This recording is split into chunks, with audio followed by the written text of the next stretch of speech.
Olá, minha gente. Aqui, neste estúdio caseiro, onde fiz a minha campanha para o Senado, sem trucagens, sem tecnologias avançadas e com um mínimo de recursos e de custos, eu quero conversar com vocês hoje. Quero conversar sobre as próximas eleições. Estou aguardando que alguns companheiros nossos, frequentadores do nosso Face Live, se integrem nessa nossa conversa. Quero conversar sobre o que aconteceu. Não vou falar sobre a minha eleição. Todas as pesquisas de opinião, na véspera, diziam que eu seria provavelmente o senador mais bem votado do Brasil. Eu recebi por WhatsApp uma guerra de calúnia, de infâmia, e veio também a história do voto útil. Sem a menor sombra de dúvida, o Ibope fraudou a possibilidade do ultra-rejeitado ex-governador do Paraná, Beto Richa, vir a ser o segundo colocado, colocando um número que eu colocava em segundo lugar e criou um voto útil em meus adversários. Além disso, a onda Bolsonaro, o Requião é o PT. Você sabe que eu não sou o PT, eu sou do velho MDB de guerra, eu sou nacionalista, uma posição democrática, popular. Enfim, fiquei fora do Senado por 8 anos, mas não de forma alguma fora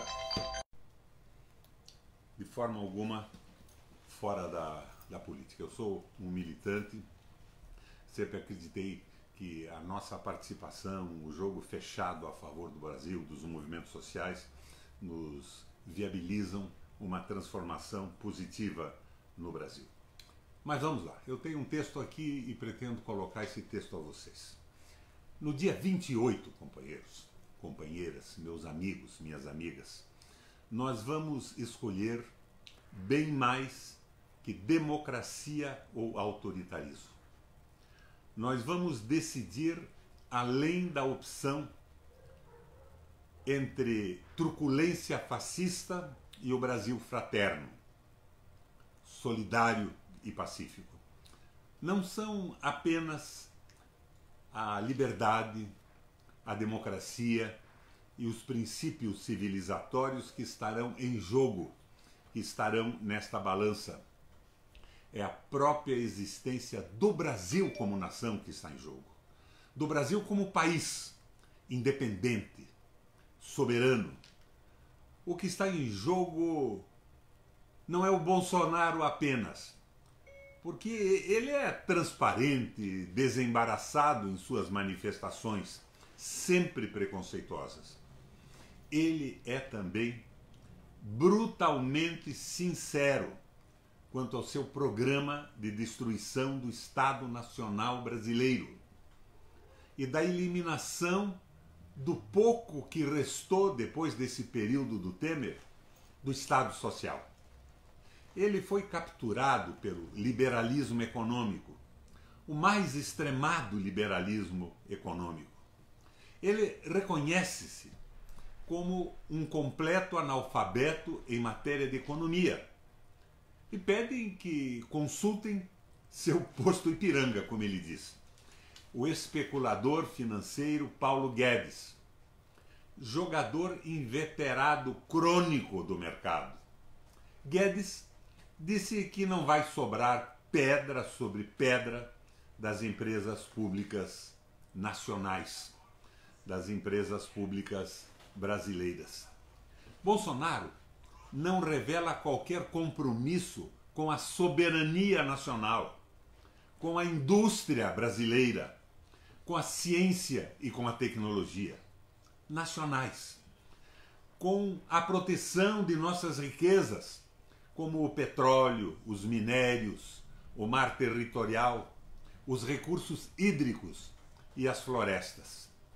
Pelo contrário, ele acha que tudo isso é vendável.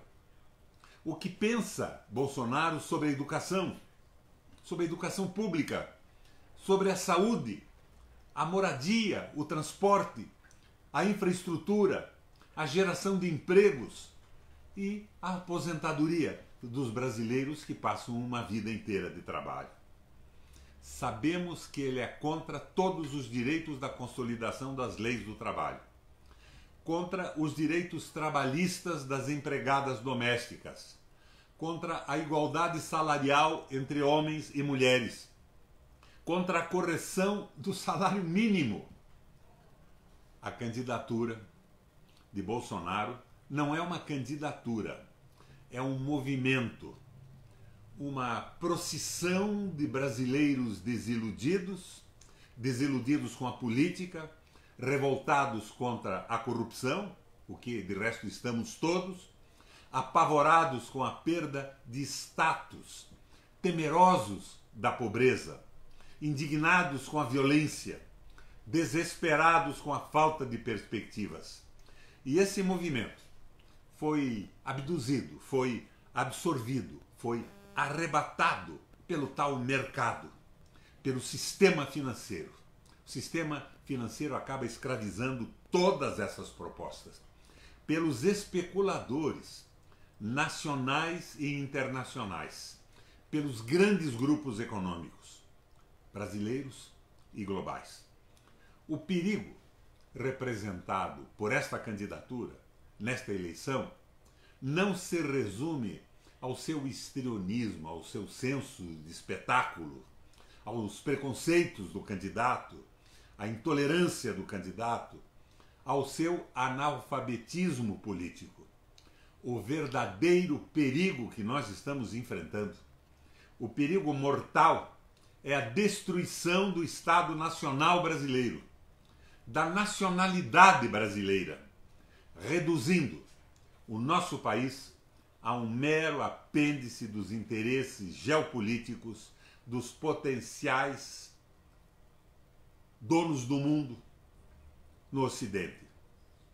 Pela sobrevivência do Brasil-nação, pela soberania nacional, pelo direito do nosso povo, dos nossos trabalhadores, dos nossos empresários, pelo direito à aposentadoria de quem trabalha uma vida inteira, pela liberdade política e pela defesa das minorias, pela reindustrialização do país, pela defesa do capital produtivo e contra o capital especulativo, vazio, que vive do seu próprio giro sem produzir nada. Bolsonaro não.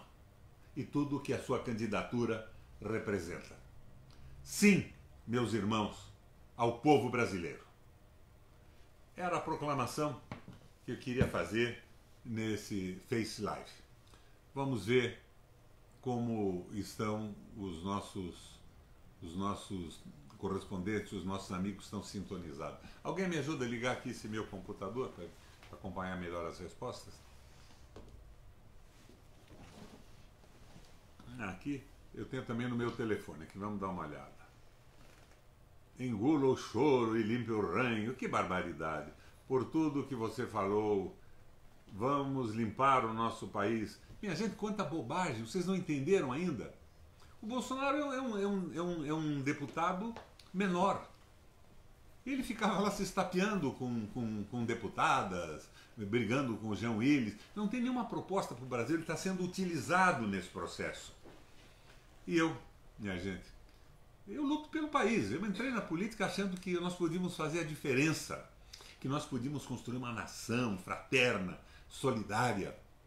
Eu me inspiro na saída da recessão da Alemanha, dos Estados Unidos, investimentos públicos, associação na Alemanha entre o capital alemão e o Estado na reconstrução da infraestrutura do país, no New Deal do Franklin Delano Roosevelt, que diminuiu a carga horária para pôr mais gente trabalhando, aumentou o salário e fez investimentos públicos brutais deficitários. Mas nós estamos nessa lenda. O Bolsonaro vai resolver tudo. O seu futuro ministro, Paulo Guedes, vamos vender tudo. Muito mais rápido do que o Temer. Vender o Brasil? Nós seremos uma espécie de habitantes de uma grande fazenda nacional de propriedade do capital financeiro? E o nosso exército vai se subordinar a quem? Vão terceirizar o exército, a marinha, a aeronáutica? Minha gente, nós estamos lutando pela democracia e pelo Brasil. Eu estou aqui pedindo a vocês uma resistência difícil, de última hora, para que nós possamos, com um presidente da República equilibrado, restabelecermos o diálogo, resgatarmos a dignidade nacional e começar a discutir o nosso país, não pela boca de alguns economistas formados em universidades norte-americanas ligadas a banco e ao capital financeiro. É a luta pelo Brasil. Eu estou nessa luta, nesse momento, nesse período eleitoral, e enquanto me restar um sopro de vida, que sou brasileiro, tenho muito orgulho disso e não vou abrir mão da minha participação no esclarecimento e nos debates que nós estamos fazendo por todo o país. Minha gente, o teor desse Face Live nesse momento era esse. Um abraço a vocês e, se puderem me replicar esse processo, porque eu mesmo vi que o Face Live está restringindo muito, né? Essa coisa de algoritmo e tal. Antigamente a gente punha um texto, um Face como esse, nós íamos aí a 3.600.000 e tal. Hoje se restringe. Peço a vocês apoio e força.